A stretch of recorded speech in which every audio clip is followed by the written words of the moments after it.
Yeah. I'm going to clap too. Okay, awesome. All right, I clapped. Okay, I'm going to start claps. recording. Hey guys, welcome back to Off the Clock. I'm not Ian. There's Ian. I'm not sure if I'm allowed to talk. Yeah, you're allowed to. Okay, cool. I'll tell you when we start. Okay, so Sick. we're going to do kind of a weirder episode. I have an assignment for college where I have to do like this interview. And so me being brilliant, I just decided to interview Ian and Aidan. Dude, when you texted me and texted Aidan and I in the group chat, we're like, since y'all are both professional musicians, I went, oh, shoot. Yeah. It made me so happy. Which, yes, we are. Which apparently, I mean, yeah, I guess I am now. Officially, like... Welcome to the Technically? stratospheres, folks. Sick. This is what it looks like. So, Oh, yeah. what's going to happen is I am going to ask some series of questions, and we're going to talk about the digitization of music. This portion of the podcast is going to be like the most official thing we've ever done, or like maybe the most regimented. And I'll let y'all know when we start. So it'll be very like interview style. And then we'll have like some conversation. And then after the portion's done, we're gonna like do our normal off the clock jazz. And you can even give us like you can even give us a second intro if you want. Fusion of jazz Oh, wow. and funk. It's Called junk. Title of the episode. There it is right junk. there. Yes, honestly, I love it. Yep. Movie quote. So yeah, that's what we're gonna do.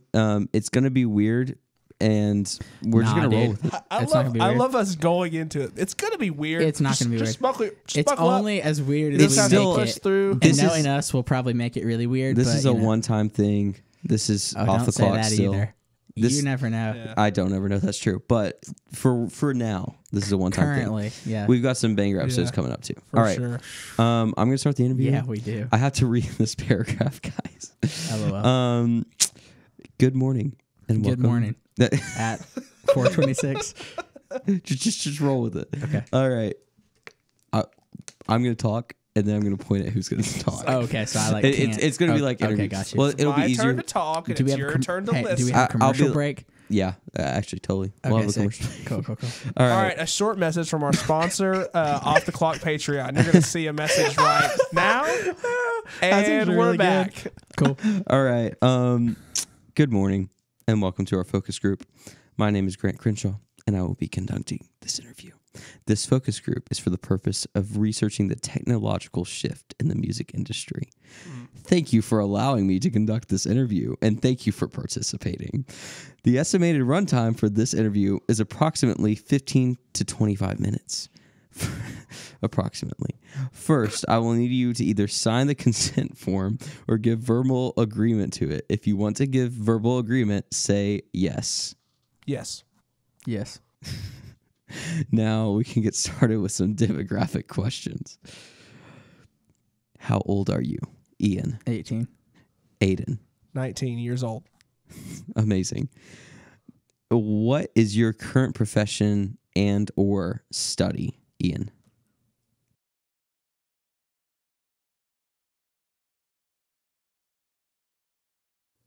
I'm trying to figure out how to answer that. Okay, ping pong it to Aidan. Currently, I am a music student studying jazz music in a large institution locally to me. You could say the University of Tennessee because this is for the University of Tennessee. Okay, currently I study a large institution. currently I study jazz at the University of Tennessee in Knoxville, and I am a studio engineer, worship leader, and professional musician, Awesome. playing gigs and teaching wherever I can. Oh, okay. That helps a lot. Okay, so cool. My study is currently high school. Senior. I'm not going to get into specifics of what I'm studying about because that is my personal information and not your business. Again, with anything in UT. this, if you don't want to say anything, you don't have to. Sorry. Anyways, I am a music teacher, a professional musician, and I guess artist, writer. Yeah, Yep. sure. No, awesome. What is your favorite genre of music, Ian? Ooh. Just top one off the bat. I'd say this is really broad, but alternative. Okay, that's fine. Aidan? It changes all the time, but just I guess I'll say you might expect jazz, and that's one of them. But I would also say like indie pop Yeah, I that's a good one. enjoy. That's Or pop personally rock. my favorite. Pop rock is Yep. probably Yeah, up there for me. awesome. Yeah. What instruments do you play, if any? I know you guys both play instruments. So All of them. Ian, all the instruments. Great. Aidan. I play drum set, guitar, acoustic and electric, and bass, trombone, and that's about it. Awesome. I play Oh, you're actually going to say guitar. what Well, I feel like I have to now. That Yeah. Aiden listed his out. I play guitar, both acoustic and electric, just like Aiden. I play the drums, aka the drum set, aka the drum kit, and then I play piano and or keys, bass, and I sing. Awesome. What DAW do you use? And let's, for the University of Tennessee, define what a DAW is. DAW is DAW, stands for Digital Audio Software. That's right? Digital audio workstation. Oh, works. Bro, why did I say software in my thing? All right, we're just going to say, I don't know why I said software. It's all That's good. dumb. DAW stands for Digital Audio Workstation. And there's a lot of them out there. Which ones do you use primarily? I use Ableton Live 11. I produce, mix, and engineer in Pro Tools Studio. Amazing. What music do you like to create? Singer-songwriter and then pop rock. Okay. From a production standpoint, I love to produce singer-songwriter, pop rocky stuff. My music. Yes, your LOL. music. Also, I enjoy working with Christian and worship artists. And as from a playing standpoint, obviously I love to play jazz and really any music that just makes me feel good. That's awesome. Yeah, and there's a lot of that out there. Yeah. One last demographic question. Do you consider yourself to be well connected in the music industry? You don't have to say connected to, like who you're connected to or anything like that. Just To find music industry. I mean, let's say the local music industry. Then I would say, decently. Yeah. Decently well connected, yeah. I would say yes. Okay. We're gonna move into our main questions, and these can be a bit more conversational, but try not to talk over each other because I have to do a transcript. What is the state of the modern music industry?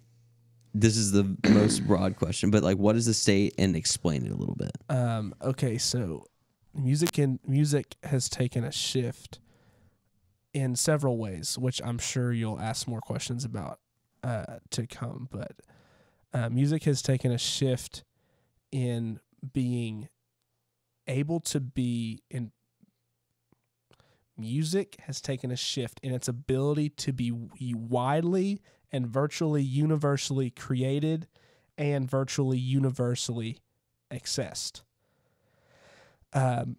through several different mediums. So the way we consume music now, through streaming, through the internet, and through social media, that in and of itself is a very taxing, large event that determines the state of music. And a side effect of that, besides just the accessibility and all the things that it causes in the money in the music industry, et cetera, is the way music is created now. It reflects a lot of those same ways. So music is created to market for those avenues, whether it be trying to attract the attention of the algorithm or the attention of other famous people that a musician might be trying to cover or copy, and trying to compose music following a formula, in loose quotes.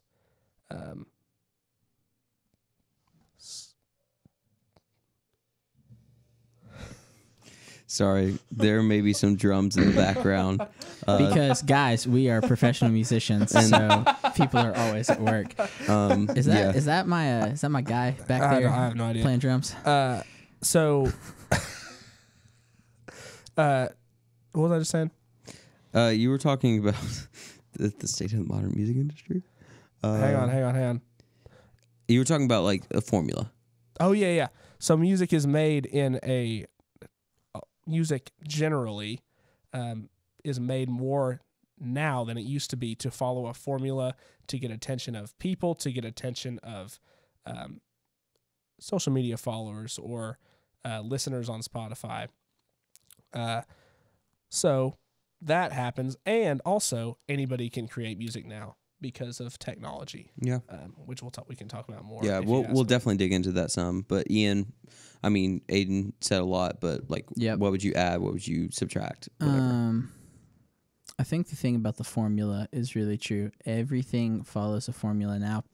People talk a lot about how you can create kind of whatever you want to with music, and it's very free to express and do whatever with because it's so accessible to everybody to be able to record, to be able to create, and even release and put music out in the world. But with that, everybody follows a formula. And I feel like even a lot of people who are like, oh yeah, what I do is so creative, or like, I'm just like making the music I want to make. They're making the music they want to make, but still within the like boundaries and constricts of trying to get an algorithm to pick them up. And that is not to say that music is not free and expressive still, because I would say that it is. But sometimes in life, when somebody finds something that works, everybody else follows after them. And I think that's something. And everybody, too, is going to try to find new ways, quote unquote, to do the exact same thing that they're doing, like bring their own interpretation, but still use the same model and method. Yeah. No, that's awesome. So as we kind of dig into the digitization of music, what would you say that is, in your opinion?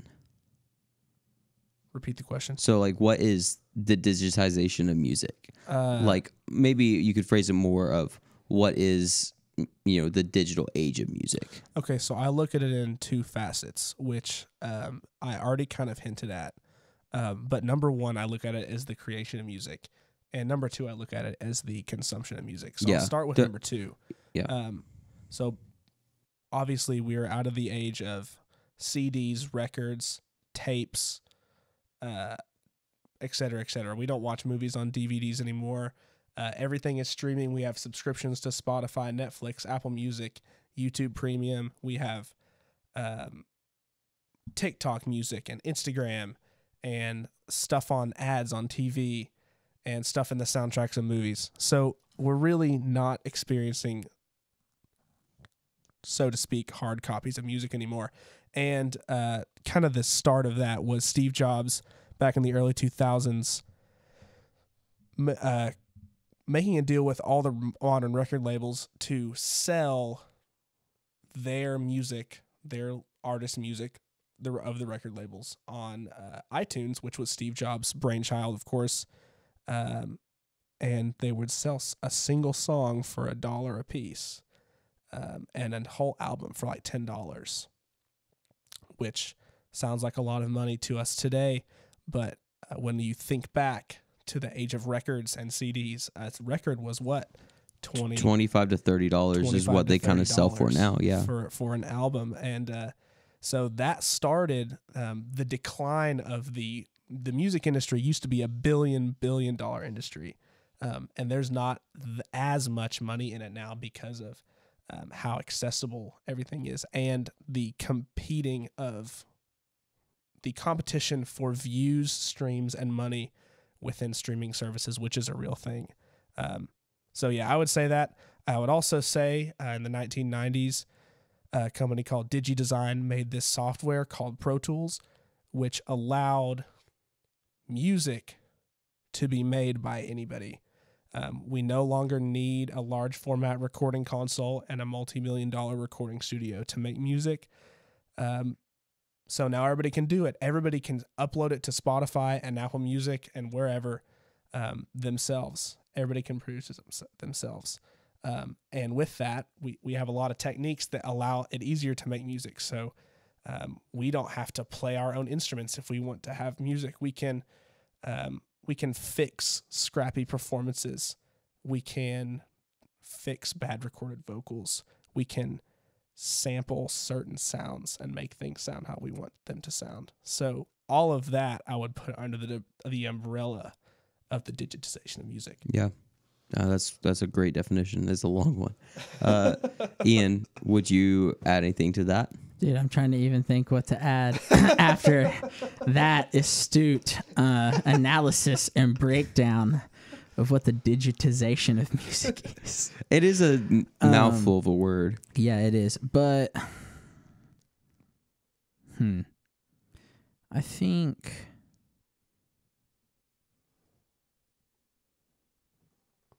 the digitization of music, it's like, I don't know, it's brought about the competitiveness of music, but like in a very different way from how we've seen it in the past. Because it used to be like there would be talent scouts and people who drive around at little bars to different like gigs and stuff, and that's how a band would blow up. And so now the chances of you blowing up were really, really small.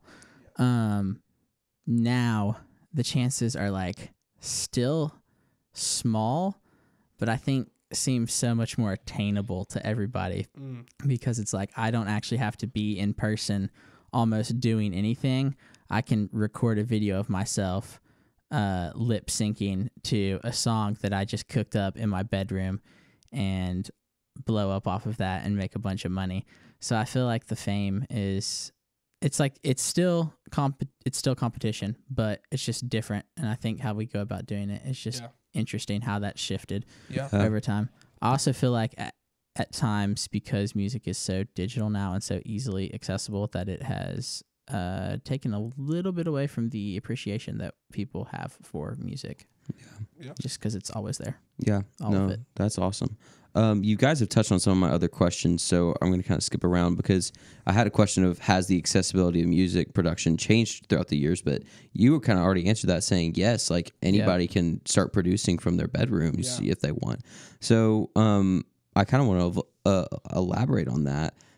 Has creativity been positively or negatively impacted by digitization? And elaborate, because it might be a bit of both too, but just what do you think about creativity? I think it has, because before everybody could just make their own songs and stuff, you could see that there's a lot more control over how you created music and what music you created from the record label that you signed with and different things like that. I mean, you even see that in the Elvis movie that came out not too long ago, how much they wanted to have like a say in stuff that he was making and putting on.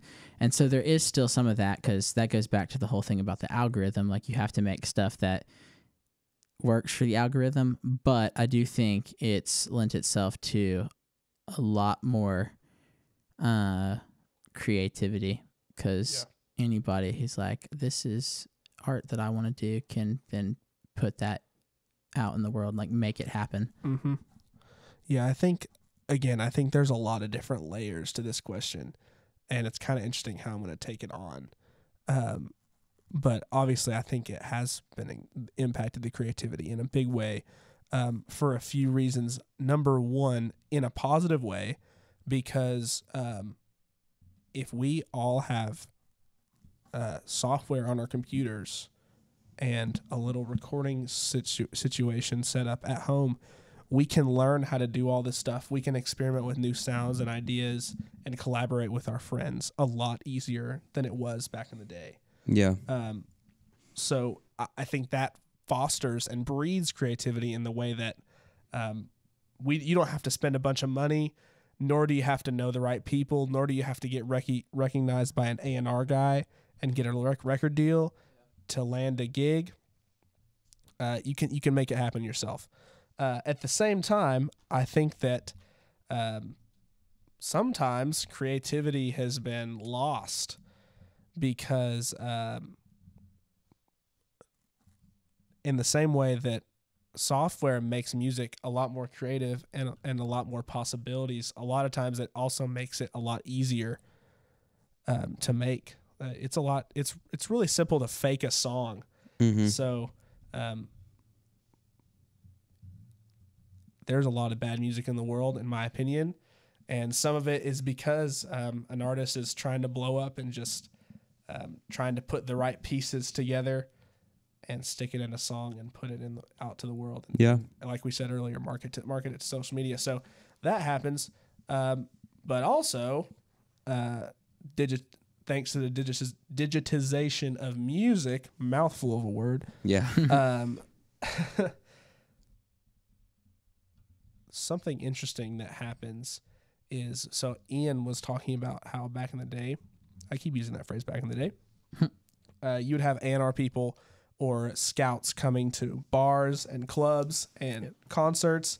And pause real quick, just to define back in the day, we would probably say prior to the 90s, prior right? to the 90s, yes. Because that's when that Pro Tools was created. Even from the 90s to the early 2000s, this still happened a fair amount. But we're starting to see less of it today, of course, just because of the way we can consume media now.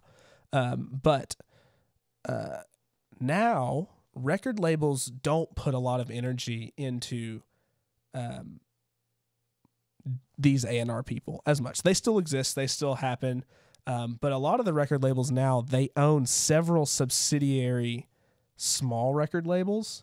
So they'll let the small record labels just kind of collect clients and just kind of go through the machine, et cetera, et cetera. And then the big record labels will just snag up maybe the best ones. The best ones. So, that is another thing that is kind of shifted as technology has shifted, and become more, maybe a small record label latches onto somebody that blows up on TikTok and they start a publishing deal, et cetera, and then Universal Records or whatever big company piggybacks on. It's made it to where, though, it's almost like better not to sign with a record label unless you're like really, really big. Because, I don't know, I feel like with the digitization and everything, it's a lot easier to attain a level of fame. Yeah. But it's really, really hard to like either A, hold on to that, or B, get to like really where you have a lot of power. So it's like almost just makes a lot more sense. Just keep your music in-house and just do your own thing, because it's not really worth it. Record labels cannot hold promotion, advertising, and fame over their clients' heads anymore.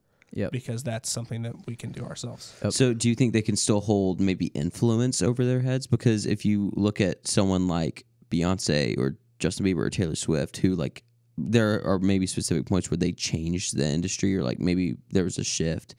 Like, do you think like they can still hold that, maybe power? A record label? Like a record label can. Like, I think most of the power that a record label holds in somebody's mind or eyes is only of their eyes or mind. Okay. In reality, if you're a small artist and a record label tries to sign you, record labels aren't giving $100,000 deals anymore. Record labels aren't paying for a ton of studio time anymore. They're just not. And so a lot of the time, I mean, that might look a little shady. Whether that means like it was for Taylor Swift when she was 19, that she did not own the masters to her songs and she got screwed over. Or if it just means that you get stuck with a horrible producer or A&R person that tries to dictate every decision you make, which is something, again, that doesn't happen as much now, because it used to happen a lot in the 90s, 80s, early 2000s. You don't rely on the record label to bring in the income and the money. You can rely on your streams and your amount of views that you're getting from the content you're pushing out to provide income. Yeah, but I think any influence that the label does have, and I mean, of course, Columbia Records is a large entity, and like they can offer things that an individual can't. And I'm not trying to discredit that, but I think a lot of, especially smaller deals, smaller labels, I think a lot of the hype surrounding that is just the name record deal, the term record deal. Yeah, I think the really big labels still have that, but the small ones, it just doesn't really. The small ones, maybe you get more creative freedom, and you get the title, I got a record label, you know? Yeah. Okay. Yeah, that makes a lot of sense. Or you get tied up and then you can't do anything. Yeah. It's not worth the money that you're getting paid, which is, anyways. Okay, so that kind of leads into this other question I want to ask. So, does the universality and accessibility of music stifle unique creation? And by that, I'm kind of asking, is there so much music out there that the amount of like good music or quality music is a lot, maybe the ratio is a lot less proportionate? Does that make sense? Kind of what I'm asking? Yes. So- I would say no. Okay. I don't think it's true that there's like less talented people, because I don't think it does stifle it, but I don't think it's like not true that there's not a bunch of talented people, or the ratio is like really off balance. Because if you think about and look back at like a lot of the really big bands and stuff that blew up back in the day, they weren't all that. The Beatles, yes, iconic, really good, but not per se the most, again, super iconic band, and made some good music, but weren't necessarily all that, in my personal opinion. I think we probably shouldn't talk about that. That's another a conversation debate for another time. But I'm just saying they they were a big deal, not because of the music they made. Necessarily. Right, that's what I'm saying though. Like if you look at like the quality of the music and the writing and stuff they did, it wasn't anything that was like gonna blow you away. That's my point. That's fair. And like that's still true today. All the big artists, a lot of what they're doing isn't really gonna blow you away or anything that's too insane, because they're trying to, record labels or whoever's like putting out this music is trying to, if you're trying to like get to the algorithm, whatever it is, they're trying to make music that's going to sell, that's like going to hit, and what's the word I'm looking for? I don't know. But that's going to like connect with people, or people are going to like listen to. And a lot of times that's not always going to be the really crazy or really creative stuff. Sure. Sometimes it is. That's something Aidan and I have had conversations about before too, is like I really enjoy like really, really creative, cool bands like Snarky Puppy, great band, love them. Jazz Fusion, they're awesome. But that type of music caters more to the musician and less to people in general. Yeah. And yeah, so I think that's another like thing that distinguishes like between those two. I think it's an interesting question, just kind of the thought of like, since there's so much music, since there's so much ability, and everything is so universal, like, is creativity getting watered down? Is good music getting watered down? Do we have to dig into the cracks to find the stuff that's really good?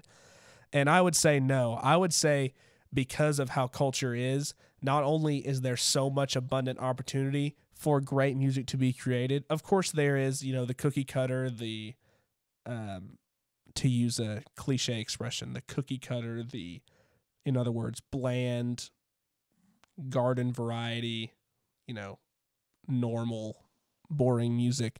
Of course that exists. That exists in anything. But I think there's a lot of opportunity for good music to be created. And I think that because of culture and because of media, I think that the really good stuff naturally just still rises to the top. Yeah.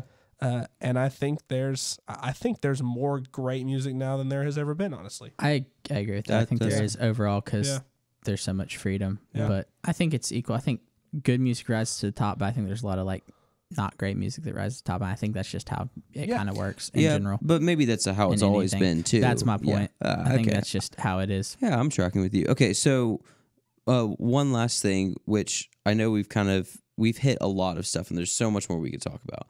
The last thing I want to ask is less about the past, but more about like the future. Like, this has been a big shift in the past, and it's currently a thing in the present. What do you think the next big shift in music is, if any at all? And let me kind of elaborate more. Like, maybe is the digitization of music going to die out? Will there be a new medium, or will there be a new big trend in producing? Like, off the top of your head, and it might be nothing, but like, what do you think it would be? I think, not making a crazy predicting the future statement, but I think that I don't really have any thoughts for what sounds are going to die out. Yeah. But I think that there will be a point, just like there has been, that the music that we listen to now, specifically in the pop rock, alternative, indie pop world, the sounds, the techniques, the mixing philosophies, the sampling, just how songs are created, I think we'll listen back to some of that and just say, this sounds dated. Yeah. Just like we do with the 80s, though.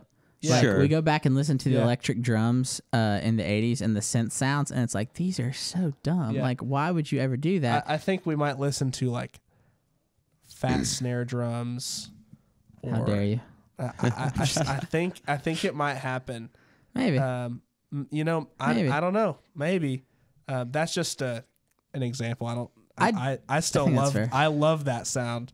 But that is with everything too. I Yeah. mean, you look at books, you look at movies, Yep. you look at music. There's always Yeah. trends. There's always dated Yeah, things. exactly. Like It says it's- it grows and updates, and that's sometimes a good thing, sometimes a bad thing. But people are also wanting like the old stuff. Like, I don't know. I've Yeah. noticed with the photography, film, all that type of stuff, using Polaroids, using film cameras, like all that is yeah. popular again, and because people are like looking for that kind of like old kind of vibe, but Mhm. making it new. And Yeah. the same thing with Well, some of the music that Yeah, we listen to. you It's getting even look more at- stripped down. you even look at the way that we listen to music. Like, yes, we stream a lot, but records have made a comeback in the past decade Yeah. or 2 decades. True. Like, I have a record collection. I Yeah. know other people who do. It's not just me. Yeah. Like Definitely. that's still a medium that like Yeah. it was, originated back in the, 20th century, and it's made a comeback. Yep. And Yeah. I think there's a lot of those types of things in production. There's a lot of those types of things in It'll movies. keep and recycling. Yeah, That's what it- always happens. there are some cyclical things too. So I don't know. Yeah, for it's sure. it's good to think about. I would say in that cycle of saying, oh, this doesn't sound good anymore, I think we'll also listen to some stuff that just is going to always sound good. yeah. And that's fair. my thing is like, what music that's like really popular today What's going to transcend time? is going to Yeah. transcend. Which jumping out of the interview, that's what we talked a little bit about with Steven. And Yeah.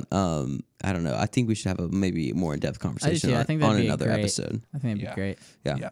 Well, I know that's a lot of information. Thank you That was guys so great. much. yeah. Conclusion kind of portion. Do it. Is there anything you would like to elaborate on or just say in closing? Either of you? I don't think so. Music think is I'm good. music is a beautiful thing, Yeah. and I'm glad that it's around. Me too. You got to just keep growing with the music and figuring out what's Yeah. next. That's part of how you stay relevant if you're making music, or just like, I don't know, even what people are doing at church. Like, how is it growing? How is it shifting? How is it changing? Just staying updated with it. Yeah. Mhm. Oh, thank you guys so much. And this concludes the interview. Let's go. All right, Grant, have fun writing all that down. It's Cool. fine. I'm actually going to just plug it into Premiere and transcript and then just kind of edit it. Hey, now that we're Really at out of the interview thing, I heard Andrew, one of our worship pastors here, was talking to Spencer and I yesterday about this podcast software that exists, and you buy it and you put your podcast, you just put the audio tracks to your podcast in, and it makes a transcript of your whole podcast, and you can go back and edit it. But instead of editing like waveforms, since it made a transcript, you just delete the words that you don't want to have in the podcast, Oh, that'd and be it cuts sick. it out. Whoa. I'm a little skeptical And about that. That'd be It so does, cool, though. It does like an AI like model of the voice of your voice. So if you want to say something that you didn't say, just put another word in. No. And I'll say it. That's terrifying. Isn't that I can't insane? lie. You know what? That's You almost know as what we need to terrifying talk as, about though? on the podcast? The Matrix. I'm sorry. Go ahead, Grant. Then we'll go back to No, at some point we need to talk about AI. Like, I think We we need do. to talk about like what it We can I do. mean, do. all I'm saying is What are you saying? Remember, the AI is listening right now. What are you saying about AI? no, that was it. Think carefully. Oh, he's Oh, gonna that's put it literally- in with AI later. No, that was all I was gonna say. Oh, okay. All right. Okay. No, what I was gonna say is AI is here. AI is here. I'm just kidding. Unfortunately, It for is all of really us. funny if you listen to Elon Musk talk about society. He thinks that AI is gonna kill everybody, I mean, that's what you see in movies all the I time. mean, which let's- is not. I mean, it's you know, entirely maybe, possible. Maybe So But I don't I'm think more it's- worried about like AI just replacing humans, not like killing Oh necessarily. I don't But, ever like, want to drive. I don't ever want to have a car that drives itself. Yeah, you think about cars. You think about. I mean, I see it a lot in movies of like deep fake is there's AI technology in that. Like, I don't know, like AI stars, AI It's starting to voices. become a real Like, I wanna problem cook though my too. own If you food, think you about know? it, like it's really becoming an issue with the whatever the new AI thing that came out was that like literally will just like write. You can write papers for you, Oh wedding vows, like, Oh, all that's kinds of stuff crazy. like this. And so it's like they're talking about how this is going to become a huge problem on college campuses because people Yeah. can just be like, "Hey, oh shoot, didn't get this paper written. Wait, why are we Generate doing a this? Why are we paper doing this interview about thing again?" this?" You Yeah, just use that. exactly. Yeah, guys, I'm stopping the render now. None of this is real. I'm just kidding. No, but See like. this red button?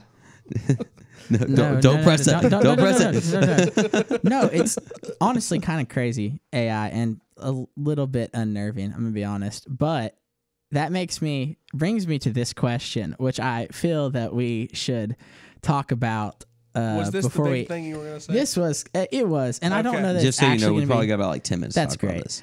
that I don't even know that this is really gonna be that big of a topic, but I felt like it was our job as podcasters and as pop culture connoisseurs and culture Aidan connoisseurs. Hodges, pop culture connoisseur. Yeah. Anyways, I felt like it was our job to discuss this. So there has been a lot of attention being thrown recently towards some objects that have been flying through our skies that have been shot down. Now, I am not. I'm not here. Hang on. Okay. I'm not here to get political about this. This has nothing to do with the current administration that is running our country and how we feel about it in any way. My question is, are aliens real? Because it would seem that there is some weird stuff going on.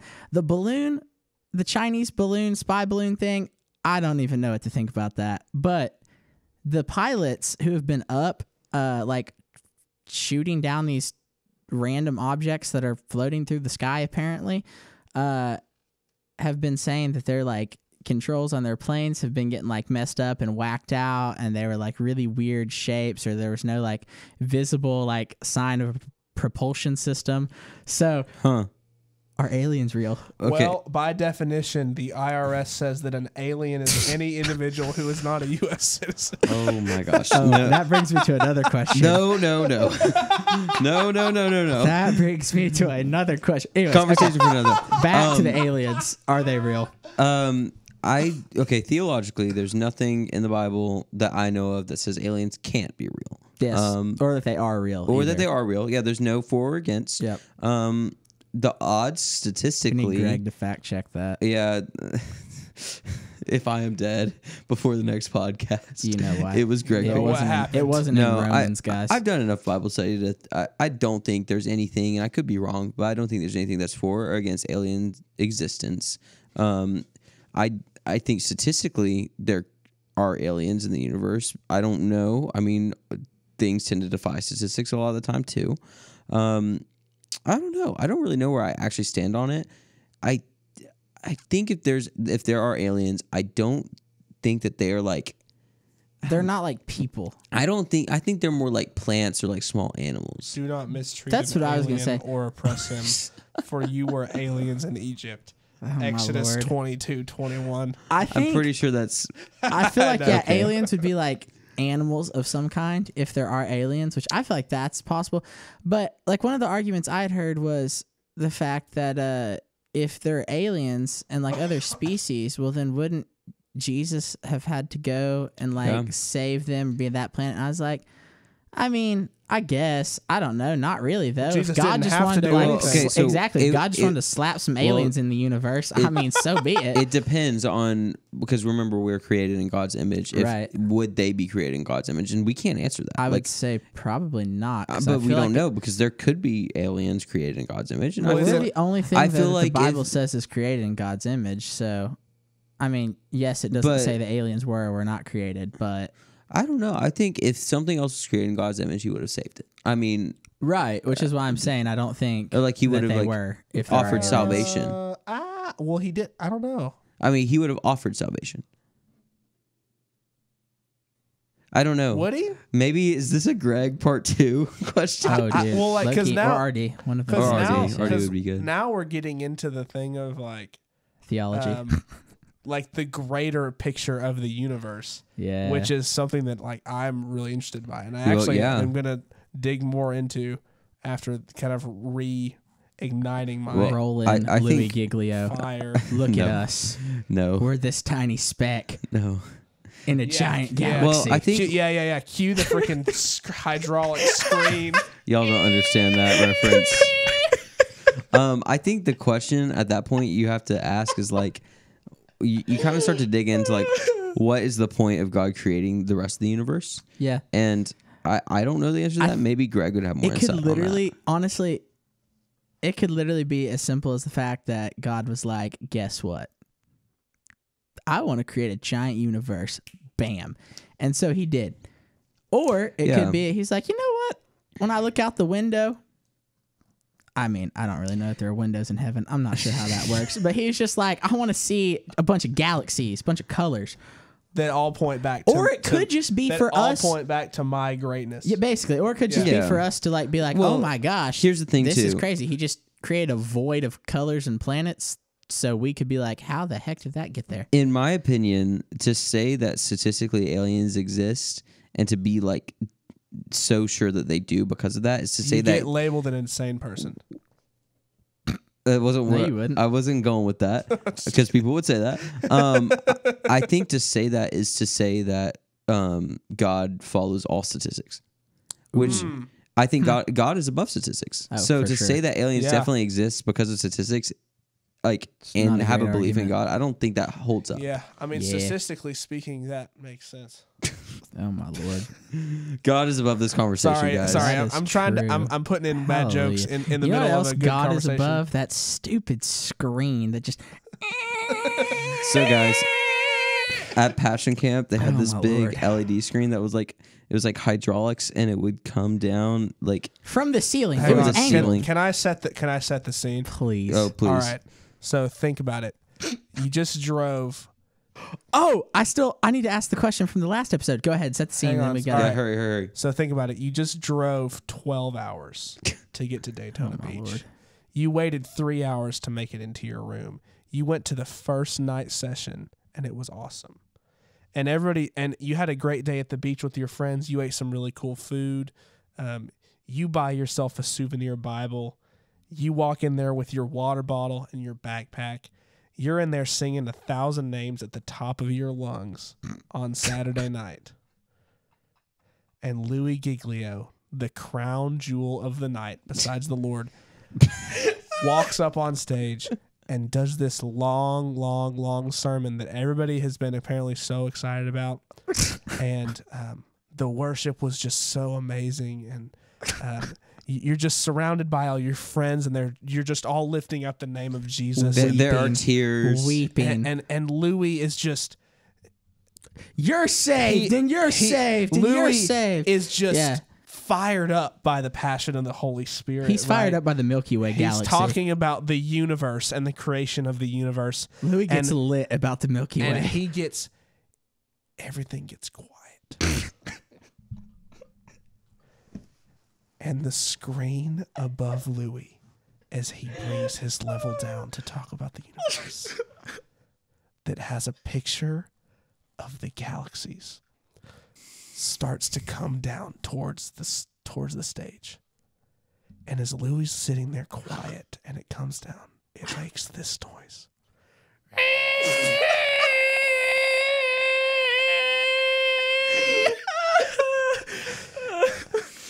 And nobody says a word. That We're is all sitting there holding back laughter. exactly what happened.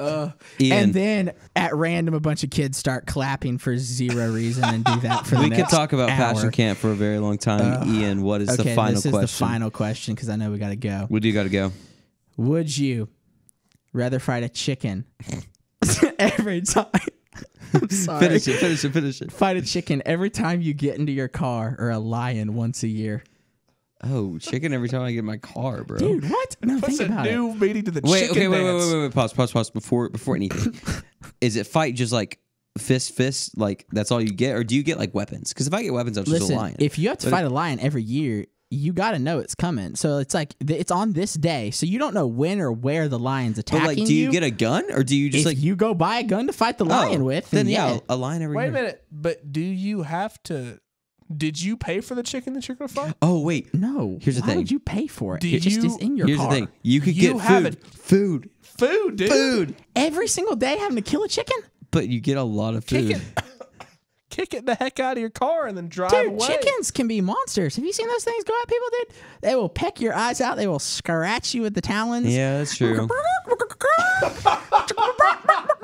I mean, it's crazy, bro. I don't even know what that was. It's kind of a chicken. Ian do the chicken before. Dude. Dude, it's either that or I have to just like go around. I guess Final decision, lion. I feel like it's a lion. I'd say lion. I will say though, the lion can do a Especially if sneak the- attack because you don't know especially- when it's coming. You just know the day I mean, it's coming if on. the lion was inside, that'd be a problem. And if the chicken, I feel like is you have the always advantage inside your because the car, lion's so big. well, if the chicken is, you don't have any room to fight a chicken if it's So- inside the car. If you win the jackpot though, you just buy a new car every day that chicken's not in.